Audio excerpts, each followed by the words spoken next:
Be it from the power of the mittens.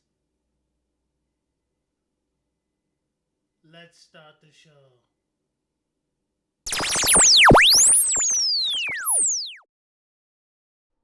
Tonight's feature presentation is a review on the Golden Globe winner for Best Foreign Language Film, Central Station, from the year of our Lord, 1998.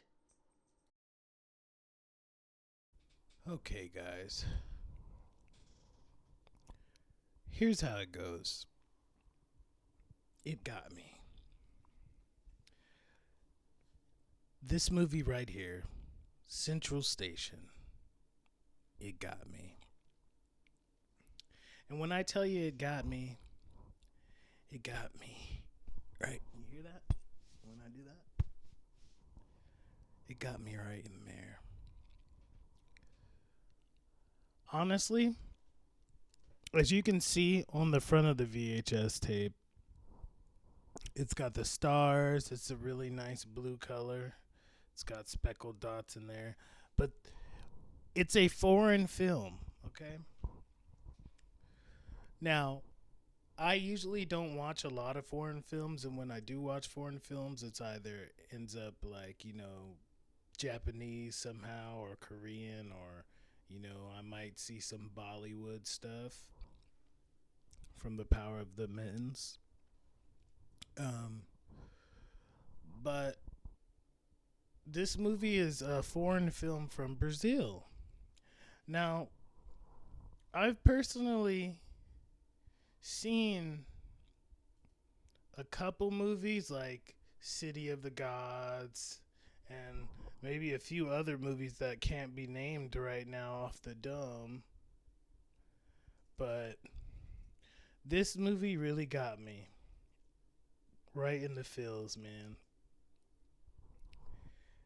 I'm trying to type while I'm talking to you guys so I can get the movie pulled up as well so we can get this steady rocking.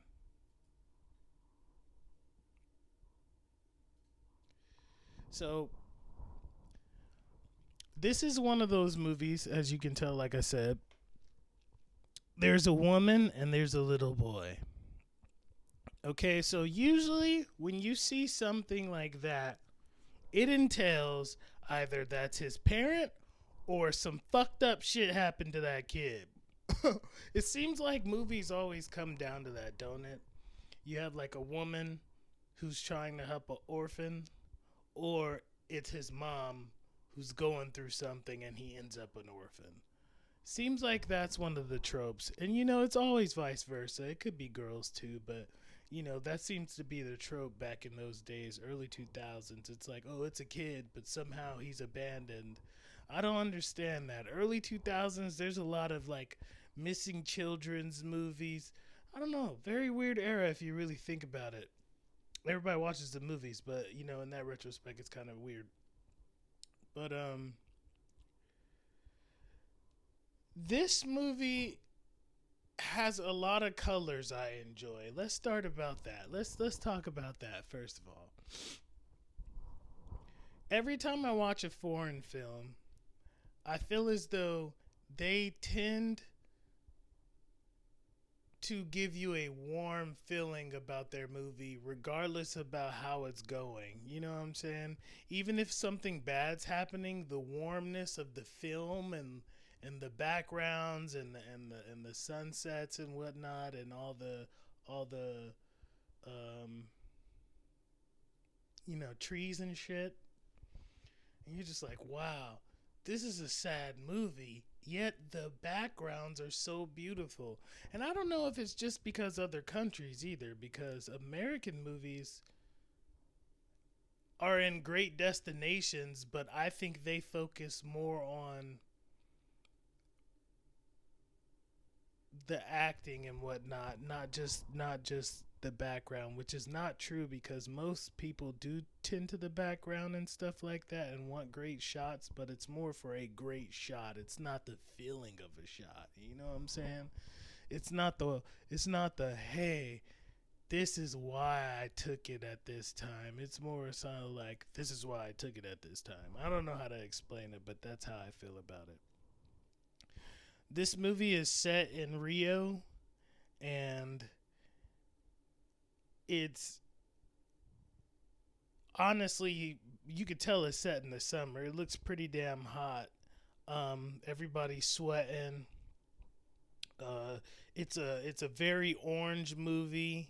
As you can see again, like I said, they keep it really. The colors in this movie are really amazing, and it starts off with this. It starts off with this older woman who nobody ever calls me either. That or texts me either. It starts off with this woman who's working at like a mall.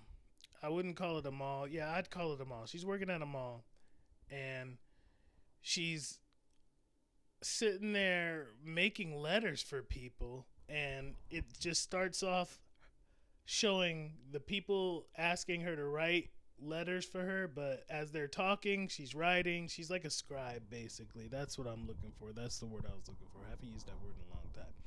She was a scribe, basically, okay? A scribe, not a scrub, okay? Um, and stop. Everybody got me off track. Okay, so she's listening to all these people tell them their stories, where the like what they want to send to these people in these letters, and she's writing them down. So when the movie starts, you're getting that feeling like, oh, she's she actually fucking hates this. She's tired of seeing this every day, people writing this every day. I'm guessing she works for the postal service, and they grab you like that. You know what I'm saying? In your mind, you're like, oh, I guess she works for the postal service, and you're thinking that only because she's in the mall and it's a you quote unquote third world country. You can't do I can't do that with these third world country. You know what I'm saying? So you're like, oh, she must work for the postal service, but no, she's just trying to hustle. That's her hustle. That's her job. She sits there and she makes notes for people. So you're like, damn, at least she getting bread. You would think that she makes a lot for that, and if she does have a hookup with the little news people or newspaper, postal service, she might get a little bread or something. But no, you keep watching, and then you get to this point where, and it's funny though because all the people she's talking to and the stuff they're saying, like one dude was talking about how he wants a girl's sweet pussy. It's funny, and she's writing it like, what the fuck. And no tell, they already give you the feeling also that she's done seen everything and heard everything and wrote everything. So you're like, damn, she must be tired of this, and she looks old. So you're like, damn, I wonder. They give you the sense of, oh, I wonder how long how long has she been doing this? You know what I'm saying? How long has she been hustling like this?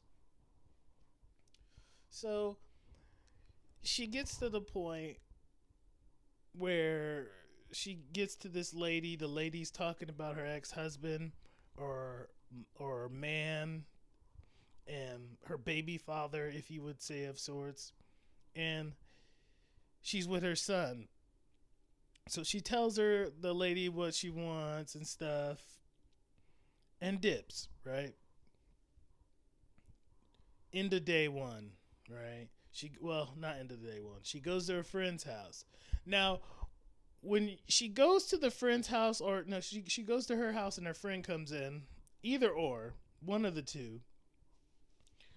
She comes in and it's a daily thing. So you can obviously tell that, boom, now she goes in there every day and she shows her friend the letters. And the only reason you can tell that is honestly because you're sitting there and you're like, oh, they must do this all the time. The friend is so excited for these things. So if you didn't understand that in the movie, that's why. You know what I'm saying? I'm just giving people who don't understand movies layman's terms and shit. like anybody cares. Um, so, boom. Now you have the sense of, okay, she writes notes. Maybe she's been a teacher before. Maybe she's hustling. She's older. Why is she in the mall doing this? Is this a hobby? But then you're again, it's in Brazil, it's Rio, there's a lot of people, fast paced, she needs some money, she's old, small apartment. Friend, gorgeous. I really like the way her friend looks. She's an older woman with, nice. Okay. But she seems like she's a heartfelt woman though. And that's the juxtaposition of this movie because you see her friend who is an attractive middle-aged woman and you see a woman who may or may not be the same age as her, but she looks tired, run through, older, and you could tell in her eyes, you could tell there's something off, or she at one point in her life, something traumatic happened to her. You could see that in her eyes. Her friend is hot. Um, so boom. After that happens, she goes to work the next day, and she goes to work the next day, and there's the chick who came with her son. She wants to redo her note because she felt like the note wasn't that good and shit. So the lady was eager to do it. She asked the woman if she could help her. She's like, "No, I can't help you. I'm just a lady to write your notes. Like I'm not a scribe." She ends up helping the lady. The lady gives her money. Now, when she walks up, she asks the question, "Did you mail the letters out yet?" And that had me thinking, like, damn, do she be mailing these bitches out? Because it's random people every day in Rio. Tourists and not tourists, people, just random people every day. Now, they may have some locals, but I'm pretty sure she wouldn't be sitting in the spot she's sitting if locals come every time because she's obviously not seeing these people again if she is doing something tricky. You know what I'm saying? So, as she's getting the money from the lady walks away. Her son's sitting there. The lady walks away with the kids. She gets her money. Boom. She packs her shit. She's about to leave. Lady gets hit. The lady gets hit by a bus and dies. And her son's sitting there, and I'm just like, what the fuck?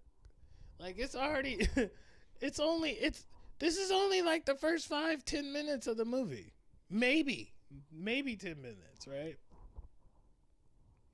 So you're sitting there like, what the fuck? So now the mom's dead. Like it is shown she's dead. Boom, and it's Brazil, so I'm like, are they gonna, tell the boy something? But no, everybody, it's fast paced out here. They're telling you it's fast paced. Like we ain't got time for that shit. Grab the body, put the body in the hospital, tell the boy his mom dead. They ain't got no money. Oh well, you know what I'm saying? We ain't got time to find the family. If the family want her, come find her. She's in the box. Fuck it. So he's sitting at the train station waiting for his mom, right? And mind you, like I said, this is Central Station. I don't even know if I said that, but Central Station, this is a train station. I said mall, it's a train station. Which, obviously, which entails why there's different people, right? But you don't know that shit. And you're just sitting there like, why? Why is she doing this shit? So, boom. The boy is sitting alone.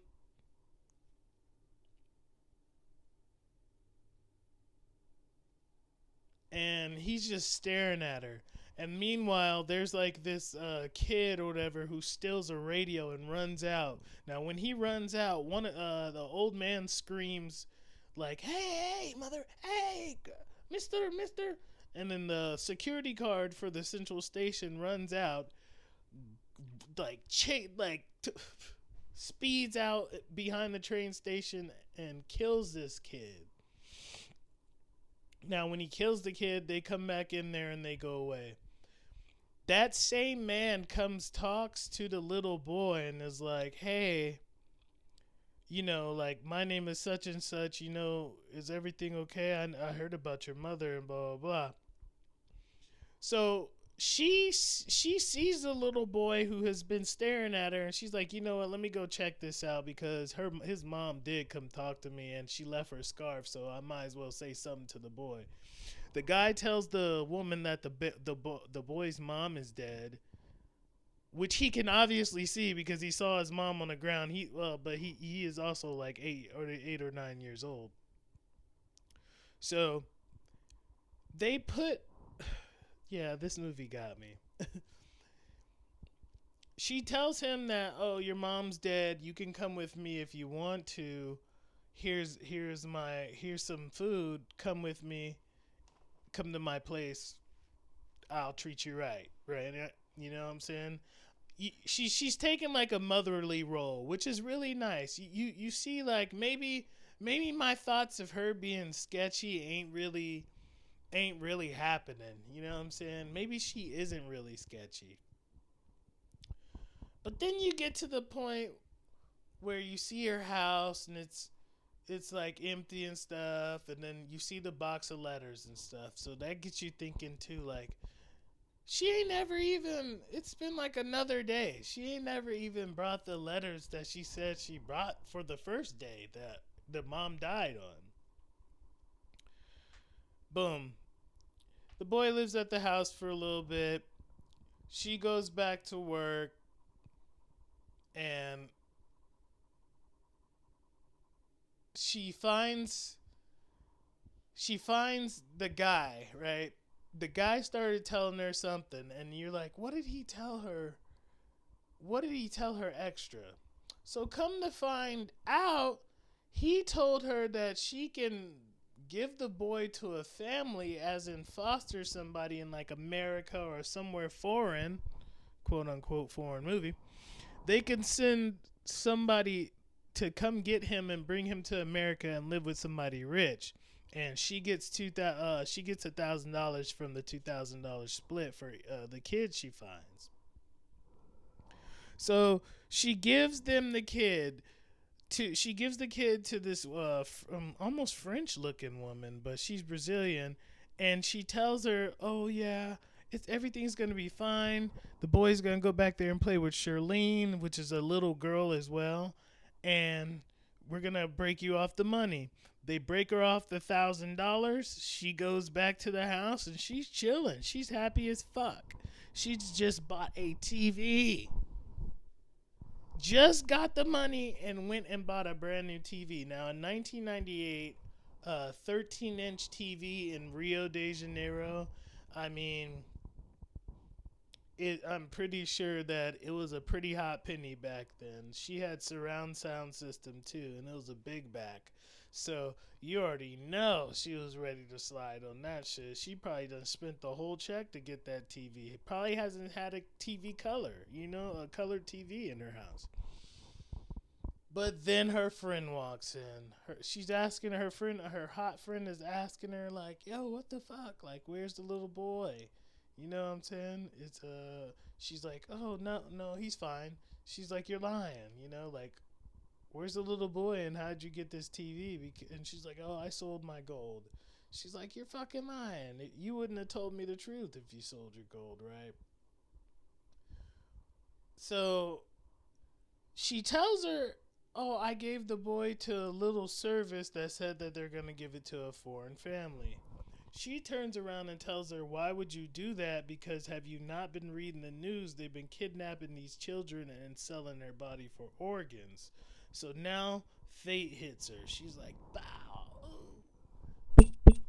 Right in the chest, because she's like, "What the fuck? Like, what the fuck did I just do for a TV? Like, that boy's mom just died and he's about to get his organs harvested? What did I do? Why would I do that?" So after that happens, it's just a cataclysm of unfortunate events. She ends up going to go get the boy. Sneaks up to the door, talks to the lady, sneaks in house, grabs the boy, and dips out. Now, at this point, the man who she had talked to that shot the kid at the central station, he's already at her house, right? By the time she calls her own house or her friend's house, one of the two, her friend picks up, they do a little code swapping and find out that she's gonna get her friend to wire her some money so she can get the fuck out of Dodge. They're going to kill her if they find her because she done took the money already, spunt it, and took the boy back. So she's got to get out of Rio. She has nowhere else to go. And I'm pretty sure she hasn't been a teacher in a long time because they hint that she was a teacher. Well, the little boy tells she tells the little boy her and her friend were teachers when he came to her house. So at this point, now she's on the fucking run. They go and they start going from town to town by bus. They meet this older gentleman who seems to be a really nice dude, but he seems to have his own business. He has a truck, an 18-wheeler with a giant thing of hay, and he seems like he's going cross Brazil. So he's definitely a trucker, got his own little business. He's got some money on his hands. Seems like he's single or divorced, maybe. You can't really see like a wedding band or anything, but you can tell by the way his face is that he's been through some shit and he don't want to go back. And he ends up meeting them at the truck stop, picks them up because they lost the money. They lost some money and they don't have that much money to go to where they're trying to go, and they're trying to conserve money, so they hitch a ride. Boom. As they hitch a ride, you start to see how the timing of her about to be killed is affecting her, because she's starting to drink hella wine. She's been through like 4 bottles just getting from her previous town on the bus to the first train stop. She drank 2 bottles. She gets on that shit, she leaves. She goes to this truck stop to meet that guy. She drank 2 bottles. She gets in the bus with that. She gets in the truck with that guy and the little boy. And when they're driving to this gas station that guy knows, or Quick Mart that guy knows, she drinks a bottle. Goes in there, steals shit, puts it in the bag, and tells the little boy, "Don't steal, but you need to steal sausages when you have to," and showing the little boy childish things. Now at the end, at this point, you start to see that not only is she just like the little boy, because she's adaptive real quick, because the little boy is an adaptive little boy. He's went from his mom, you can obviously tell that him and his mom had a good bond, but he's hyperactive, he's got a top in his hand, he's moving around. But you can also tell that he has street smarts. The stuff he's saying to this woman isn't stuff you'd say to, like, at that age. At the age he's talking about grown men things. So you can tell that where he lives at in Brazil, which is Rio, they in Rio, which is Brazil, you can tell that these kids have to grow up really fast and stuff most of the time. So even though he was with his mom and his mom was taking care of him, the streets were taking care of him, which is good because he knew what to do when the stuff was happening and he knew how to talk to people. But you can tell that she is a child-minded person too, because now she's drunk, she's scrounging around, she's stealing, and you could tell that everything she had in the prior life from running away, that everything she had, she scrounged up on by doing bad things. Now, once you get to this point, you realize that she's been taking these fucking letters and not sending the mail and keeping the money. Now, that's fucked up, dude. That shit really had me mad. I'm like, damn, all these people have been writing you letters and you just been taking the money this whole fucking time. But the thing is, though, she kept the little boy's letter, though, and he came back and paid her for it, which was cool. So before they left, he paid her for her mom's letter. I left that big piece out. You'll be fine. You'll watch the movie or not. You know what I'm saying? But she kept the letter for that little boy. Now, the whole time they're hopping through town and stuff with this guy, she steals something, and the guy's friend is trying to harass her, telling her like, "Bitch, I know you fucking stole something," and she's like, "Oh, I didn't steal nothing," and he defends her, and they get in the car, and he sees what she steals, but she tries to act like she didn't do nothing. But he saw that she was poor with a little boy, so he let it slide, even though his reputation with his friend is on the line. That's pretty fucked up. So they get to this restaurant. The little boy says some adult stuff in the bathroom to him, so it makes him think like, why does this little boy know shit like that? So they're at the table. She starts touching his hands, and he's like, she's drunk as fuck. I'm not fucking with this. When she goes to the bathroom, he gets in his truck and they leave. Now she's stuck with the boy again. They're still going to Brazil to try to find the little boy's dad that the mom was talking about in the letter.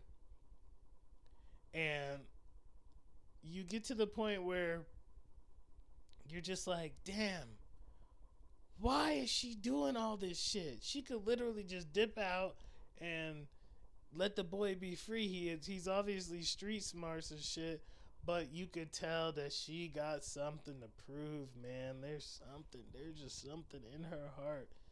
And that had me thinking like, okay, it's obviously there's something about her that happened to her in her childhood that she's holding on to this boy because it may have happened to her. And then I'm starting to think like, how long has she been writing these letters for people, and how long and how much of those letters paid for her apartment that she was living in? Like, is that how she ended up with her apartment? She's done years and years of doing that in different cities. They keep traveling to different places to try to find the boy's father. Now the boy's father is supposed to be living in some other city that's out of Rio that the mom was cheating with, and he has two older sons. So they're going there to see if the father's there so they can take the young boy that she kept from going into child slavery, basically. Okay, that's where we're at. So at this point, they got left by the man. They're in this city and they're broke as fuck. The boy has done left his shit on the bus. The man has took off. They don't have any money anymore. She's fucking drunk. She's walking around. It's a celebration. There's fireworks, and she ends up in a church. There's nuns praying everywhere. She has a breakdown. She passes out. Rebirth. Now she's rebirthed because she's had the Holy Spirit in her. She wakes up with the little boy in her hands. They're feeling joyous. She's feeling like she can find his family. She needs to find his family. She's on a mission from God. Right? So now she's sitting there. She's with the boy. They ain't got no money. She don't know what the fuck she's gonna do. The little boy has a genius plan and starts being the salesman that he is and starts yelling at everybody, hey guys, we've got a woman who will write your prayers to Jesus. Write your prayers to Jesus, prayers to God. And you're just like, what? Nobody's going to pray for that. And then everybody started paying for that in that whole town. Nobody knew them. So they ended up getting some bread. The little boy ended up cashing out. They're still getting back on the train to find his family. They go to a house that they think that's the dad's house, and it's not the fucking dad's house. You know whose house it is? Another guy's house, because the dad lost that house in a fucking lottery. The dad won the lottery and lost all that money, so he had to move. He moved, and they don't know where he's at. And when they're doing that and saying that, She gets a little bit more drunk and starts walking down the street, and the little boy is sad and starts walking with her and says, "Hey, what are you gonna do?" And she's like, "I don't fucking know." And then some boys come down the street, say, "Hey, you're looking for our father." And she's like, "Yes." And she has a note for him. And then they say they can't read. Nobody can read out there. A lot of people in this whole movie cannot read, which shows something. They're more in the lifestyle of living than reading. You don't have to read to know things, okay? That's the basis of this movie. You don't need to be reading things to know things. Sometimes it's just in here. So these boys starts bringing them around the house and stuff, giving them food and water because they looked hungry and stuff. But these two boys are woodshop workers. Now the little boy said that his dad was a woodshop worker and he could make anything out of anything because that's what his mom said to him before she died. These boys take the little boy under their wing and ask her to read a note that their father had left. Their father ended up saying that he left, he didn't have any money, he was going out to work, and he's going out to find the son that he had. Now, she added the new boy's name in that letter. That way, she could leave the little boy with them. I'm not sure if they're actually related to the little boy, but it all points down to that may be his father and that may be his brother. But she added his name in that note because it wasn't in that note. Okay. So once that happened, I was like, motherfucker, dude. He almost had it. That makes you sad. Like, he almost had it. But he did gain brothers. He did gain brothers. And when in the middle of the night, she gets her little kisses to the little boy, and she walks down the street, gets on the bus, and leaves. And she cries, and I took a tear. I had a little glory tear at the end of that. This movie was really heartfelt, man.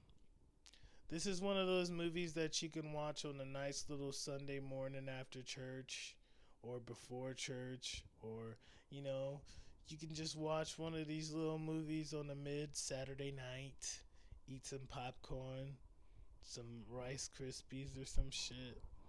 But yeah, you guys really need to check this movie out. The colors on this movie are really amazing. A nice warm yellowish orangish hue throughout the whole movie. Great wording, really nice timing. I really enjoyed this movie. I hope you guys like this review. This has been a visual residual.